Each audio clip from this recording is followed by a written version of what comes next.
Исәнмесез, мөхтәрәм тыңлаучылар, бүген 2025 елның 22 июль сишәмбе көне Әнкарада 13 сәгать. Сез турыдан-туры эфирда Төркия авазы радиосының татар телендәге тапшыруларын тыңлыйсыз. Безнең программа 16 метрлык кыска дулкынның 17615 кГц ешлыгыннан 42 дәрәҗә көнчыгыш юнәлешендәге Түрксат 3 һәм Түрксат 4 яршиннәре белән 3 тапкыр w.trtdinne.com интернет адресы аша һәм кесе телефоннарының ТРТ Динне тыңла кушымтасыннан Вот Ист радио каналыннан тапшырыла. Тапшыру безнең бүгенге чыгарылышында соңгы хәбәрләрдән соң Татарстан хәбәрләре программасы белән буларны беләсезме, язмасын тәкъдим итәрбез.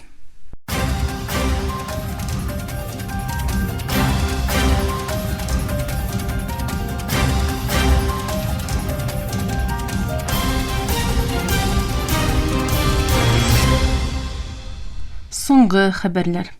Илбашы идарәсенең 6-нчы халыкара яхта ярышларының Кипрдагы этабы башланды. Ярышларның Кипрдагы Аркын Карпас Гейт исемле маринадагы этабы Мармариста башланып китте. Кипр тынычлык хәрәкәтенең тарихи әһәмиятен искә алу, тынычлык һәм бәйсезлек белән киләчәккә ышаныч белән карау өчен 20 июль көнне Мармаристан Кипрга ачылган җилкәннәр 25 июльдә ярышны тәмамлаячак. Илбашы идарәсе химаясында Мәдәният һәм туризм министрлыгы һәм Яшьләр һәм спорт министрлыгы керткән өлешләр белән Төркиянең туризмны таныту һәм үстерү агентлыгы хезмәттәшлегендә Истанбулдагы Ачык диңгез яхта ярышлары клубы тарафыннан оештырылган һәм ДХЛ Экспресс спонсорлыгында үткәрелүче ярышларның 2нче этабында 150 спортчы 340 миль дәвам итүче юлда көч сынашачак. Кипр тынычлык хәрәкәтенең 51 еллыгы истәлегенә оештырылган ярышлар Төньяк Кипр Төрек Җумһуриятенең бәйсезлегенә хөрмәт белән беррәттән зәңгәр ватанга бәйлелекнең көчле символы буларак та алгы планга чыгачак. Этап азагында җиңү яулаган такымга быел беренче тапкыр Аркын яратыcı исемендәге Сәнгатьләр һәм дизайн университетының сынлы сәнгать факультеты студентлары тарафыннан ясалган махсус кубок тапшырылачак.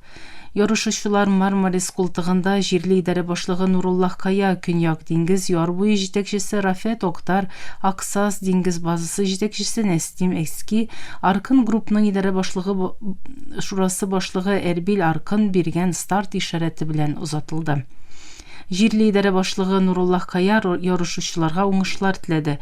Истанбулдагы Ачык диңгез яхта ярышлары клубы башлыгы Әкрәм Ямлихаулы ноябрь аенда да Мармаристан Карпасга тагын бер ярышның булачагын әйтеп, Төркиянең һәр почмагында байракларын күрсәтергә дәвам итәчәкләрен җиткерде. Төрек һәм иранлы югары дәрәҗәле дипломатлар бу җомга Истанбулда узачак атом төш сөйләшүләрдән алда күреште. Хакан Фидан һәм Аббас Аракчи Европа эшлеге илләре белән үтәчәк сөйләшүләр белән беррәттән Гази һәм Сүрия кебек региональ мәсьәләләрне карады. Истанбулдагы сөйләшүләр арткан киеренкелекләр шартларында дипломатияне җанландыруга караган тагын да киң кырлы тырышлыкларның бер өлеше булып тора. Израиль Фәлестин җирләрендә башкарган аяусыз сугыш һәм блокада аркасында Газида күзәтелүче ачлык кризисын протест итәр өчен гарәп дөньясында ачлык чарасы дулкыны җәелә. Сәламәтлек саклау рәсми затлары ачлык һәм җитәрсез туклану аркасында дистәләрчә баланың үлүен белдерә. Фәлестинле һәм гарәп активистлары Израильнең Газидагы блокадасына ризасызлык белдерү өчен ачлык чарасын башлатты. 20 июльдә ачлык чарасын башлаткан Газиның гражданларны яклау сүзчесе Мәхмүд Басал, әгәр дә Гази балалары ач икән, һәркем ач калырга тиеш диде. Үзәге Мисырда урнашкан Al-Kahira News Channel каналына интервью биргән Басал, халкым ашаганга һәм ярдәмнәр кешечә ирешкәнгә кадәр мин дә ашамаячакмын диде. Басал Израильнең блокадасын систематик күмәк җәза дип атап, гарәп хөкүмәтләрен, Европа парламентларын һәм дини лидерларны төгәл адымнар ясарга чакырды.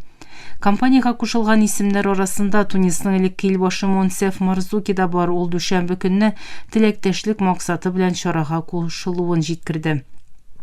Тунислы журналист Бассам Боунни да ачлык чарасына кушылуын ачыклады. Боунни Израильнең ачлыкны корал буларак куллануын һәм гуманитар ярдәмне хәрби чарага әйләндерүен әйтеп, моны протест итүен белдерде.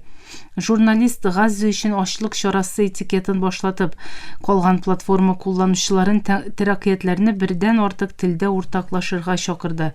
Шулай ук Халыкара Газа блокадасын бетерү комитеты сишәмбе көнне ярсулы сишәмбе дип аталучы глобаль ачлык чарасына чакырды. Газел сәламәтлек саклау министрлыгы 2023 елның октябреннән бүгенгә кадәр 76 бала булган, ким дигәндә 86 фәлестинленең ачлык һәм җитәрсез туклану аркасында гомерен югалтуын белдереп, бу кризисны тавышсыз күпләп үтерү дип атады. Министрлык соңгы 24 сәгатьтә генә ачлык аркасында 18 үлемнең күрелүен ачыклады. Министрлык Израильнең 2 марттан башлап барлык шик буе капкаларын ябуын җиткереп, төбәккә азык-төлек һәм даруның кертелүе өчен капкаларны шундук ачарга чакырды.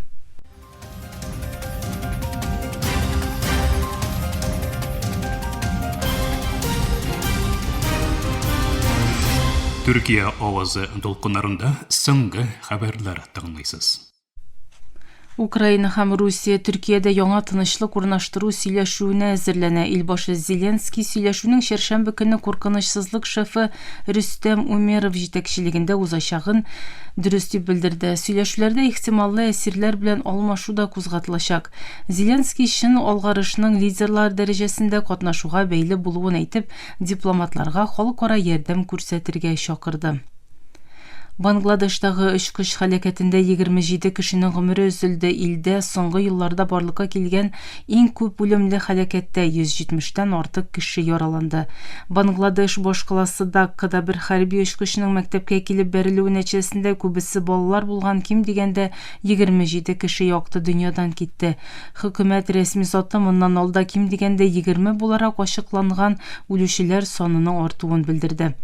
Кытайда ясалган F7 БЖИ түрендәге хәрби очкыч дүшәмбе көнне Майлстон колледжы бинасына бәрелде.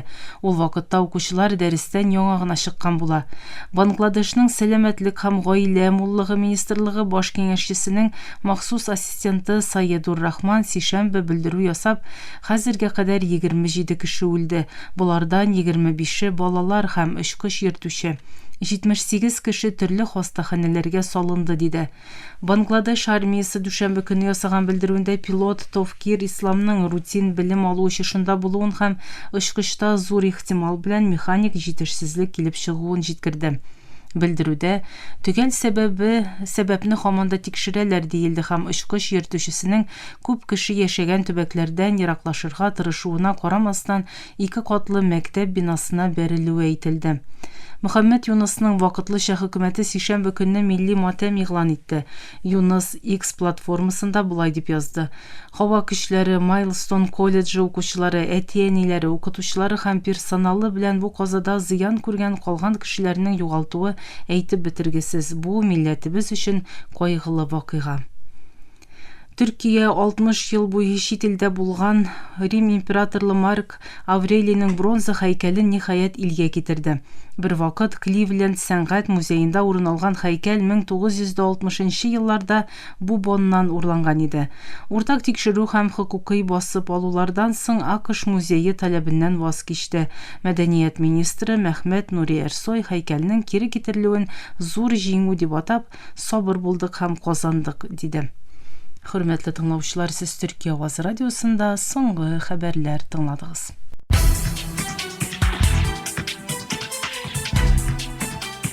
Татарстан хәбәрләре.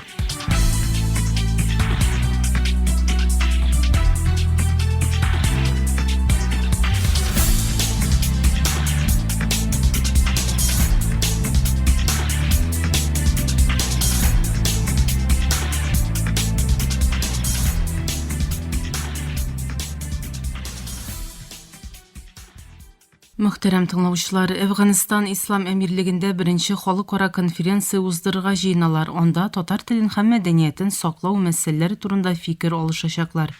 Әфганистан татарлары Совет башлыгы Зәбихулла Надери татар әйтүенчә чарага Кытай, Төркия, Иран, Берләшкән Гарәп Әмирлекләре, Пакистан, Һиндстан, Урта Азия һәм башка илләрнең татар җәмгыятьләреннән делегатлар киләчәк. Татар милләте Әфганистандагы дәүләт хасил итүче милләтләрнең берсе дип танылды. Татарлар үз милләтләрен паспортларында һәм туу турындагы таныклыкларында актив күрсәтә. Безнең балалар мәктәпләрдә татар телен өйрәнә, татар мәдәниятен саклау буенча конкурслар үткәрәбез. Эшкуарлар үзара хезмәттәшлек итә, диде Зәбихулла Надери татар.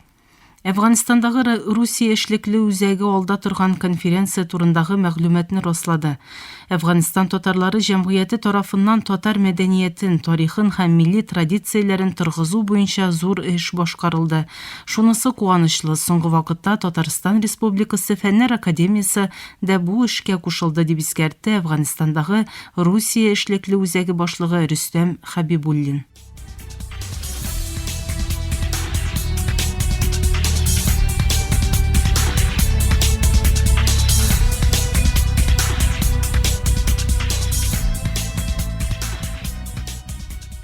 20 июльдә Казанда 20 бөтен Русия мөселман яшьләре форумының тантаналы ачылышы узды. Бу хакта Татарстанның Диния нәзарәте матбугат хезмәте хәбәр итә. 20 бөтен Русия мөселман яшьләре форумы 20-27 июль көннәрендә шәһри Булгарда Палаткалар шәһәрчегендә узачак. Бер атна дәвамында узачак әлеге чарада 18-30 яшьлек мөселманнар һәм мөслимәләр катнаша.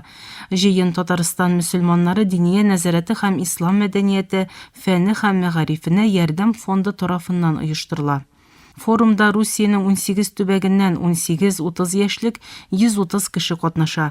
Форумда катнашучыларны социаль проектларын тулысынча эшләп бетерергә һәм тормышка ашырырга өйрәтәчәкләр.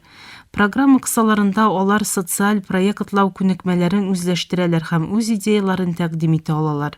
Иң яхшы проектлар Татарстан Республикасы мөселманнары Диния нәзарәтеннән һәм форум партнерларыннан финанс, мәгълүмати һәм консультацион ярдәм ала. Форумның төп максаты аралашу мохиты тудыру, яшьләрнең башлангычларына, аерым алганда мөселман яшьләренә тормышта үз-үзләрен табарга ярдәм итү, рухи дөньяны байыту.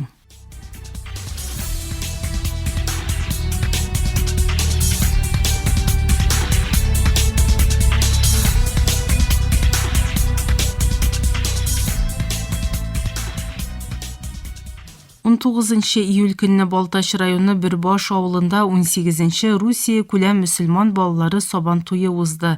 Бу хакта Бөтен дөнья татар конгрессы матбугат хезмәте хәбәр итә.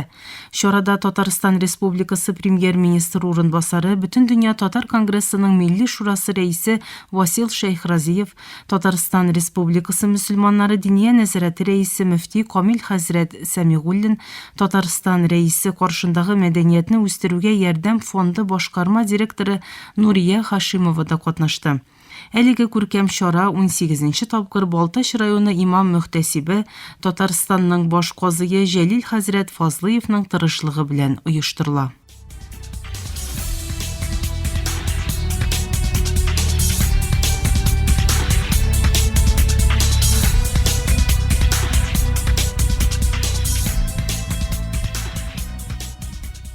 Баулы районының татар кандызында яшәүче Рөстәм Фәттахов ташландык хәлдәге сулыкны тәртипкә китереп балыклар үрчетеп, баулыларны балык белән тәэмин итә. Аның балык үрчетү нияте белән башланган эше авыл туризмына нигез салган. Шәһәр шау-шуыннан ял итеп алырга теләүчеләр өчен биредә уңайлы шартлар тудырылган. Сулык янында авыл туризмы объектлары 57 гектар җирне били. Анда 12ләп умарталары да бар, аларны да халык кызыксынып карый. Территориядагы агачлар да ям биреп утыралар. Туристларда Испаниядән ук кайткан Мигель кушаматлы понида зур кызыксыну уята. Аны башта Геленджикта, Анапада туристларга күрсәтеп йөргәннәр, хәзер менә Баулы якларына килеп чыккан. Сүз уңайыннан балаларга уйнар өчен комлыклар, беседкалар, мангал зоналары, мунча барысы да кунакларга уңайлы булсын өчен эшләнгән.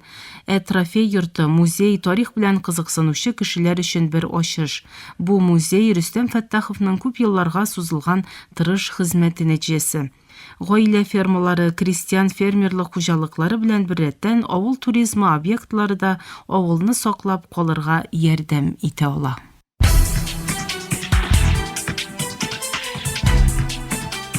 Татарстан хәбәрләре.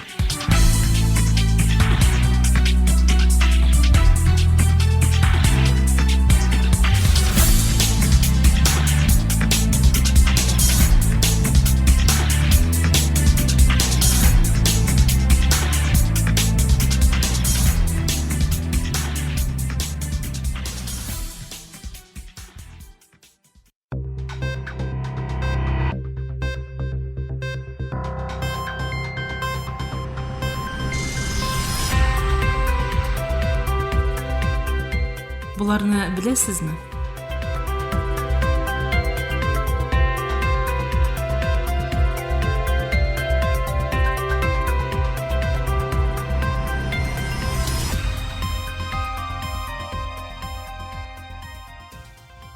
Türkiye'nin халык каһарманнарыннан Хуҗа Насретдиннең дөнья күләмендә танылуын беләсезме?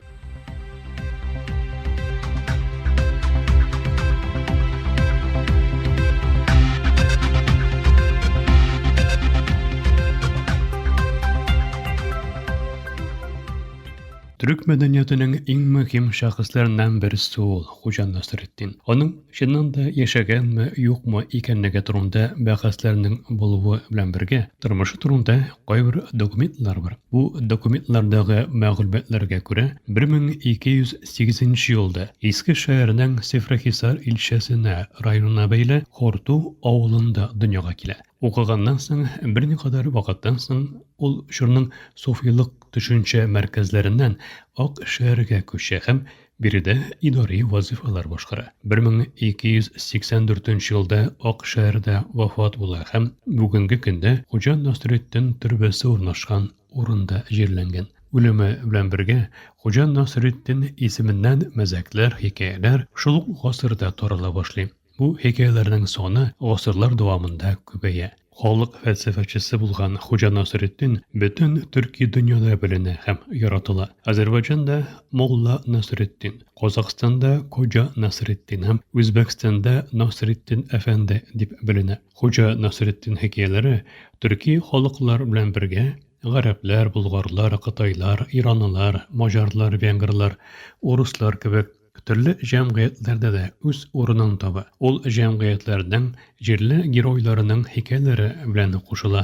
1996 ел ЮНЕСКО карары белән бөтен дөньяда Хуҗа Насретдин елы булып котлана. Хуҗа Насретдин язма мәдәниятының беленгән иң иске хикәясе 1480 елда Анадолу төрек дастаннарыннан берсе булган Салтук намәдә очратыла. Леонид Соловьевның беренче бүлеге 1940 елда нәшр ителгән 2 томлык әсәре Хуҗа Насретдинның роман жанрында аңлатылган һәм Орта Азиялы бер шәхес буларак каралган сериясе. Әсәр барлыгы 1,5 миллион тираж белән хәзергә чаклы Хуҗа Насретдин китабы ябылган иң югары сату күләменә ирешә. Немецчә, алманча, маҗарча, венгрча, грекча, сербча, хорватча кебек шактый телгә дә тәрҗемә ителә. Хуҗа Насретдин турында сөйләп тә, аның үзенә мөрәҗәгать итмәсәк булмас. Хуҗа Насретдиннан дөньяның мәркәзен сорагандар. Хуҗа бу сорауга дөньяның үзәге кулымдагы таягының җиргә кагылган урыны дип җавап бирә һәм ышанмасагыз үлчәгез дип истәп куя.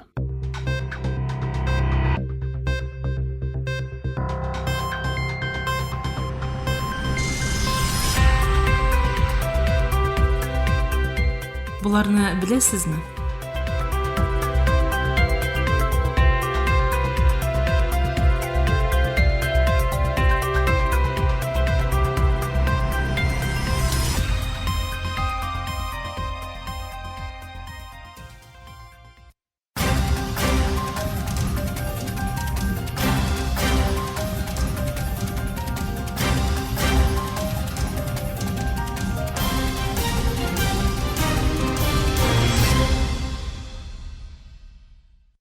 Мактарам тыңлаучылар, Төркия авазы радиосыдагы татар төрендәге тапшырулары шушының белән ахырына якынлашты.